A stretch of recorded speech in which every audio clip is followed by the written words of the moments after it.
Now I want to take a look at a couple of things that may make people think that ACX is still not worth it, but I want to try to show you why that's not true. Okay, so when you look at the home screen page of acx.com and scroll to the bottom, you can see some interesting statistics. It shows you how many titles are available for audition today and how many producers, which are narrators, are available to be hired. So there are usually over 1,000 books available to be hired for every day, which is awesome. I mean, right now, there's 2,987 titles open for audition. I mean, there's almost always something for you to work on and get paid for. Very cool, right? So where people sometimes get concerned is when they look at the number of producers available for hire. I mean, right now, you can see there's over 37,000 people registered on the website who may be considered your competition, I guess. So why would little old you be chosen out of the sea of producers? Right?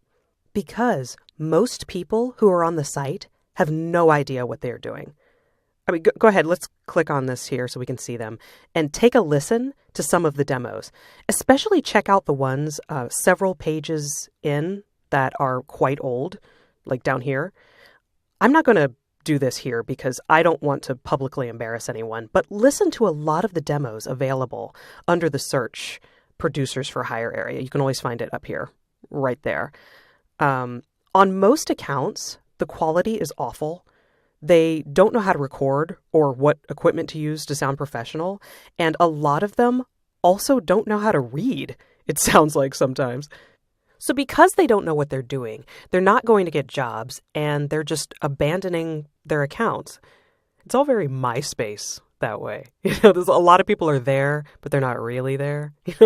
So your competition is actually very low, and I'm going to show you how you can stand out from the crowd and rise to the top.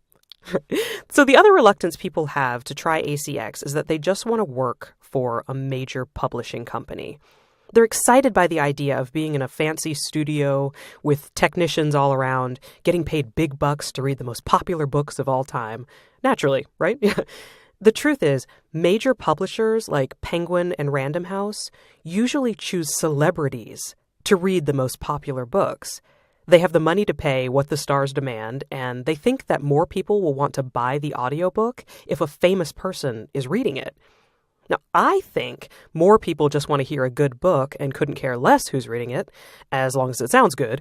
But the people with the big money think this way, so it's a challenge to get in if that's your dream. So, you have two options. One, become a celebrity, of which I have no advice because as I personally live in Los Angeles and see it up close, I wouldn't wish fame on anyone.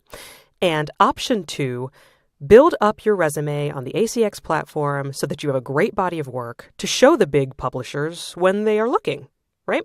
If you apply to work for any of the big publishing companies, it can take years to finally get a response to just audition.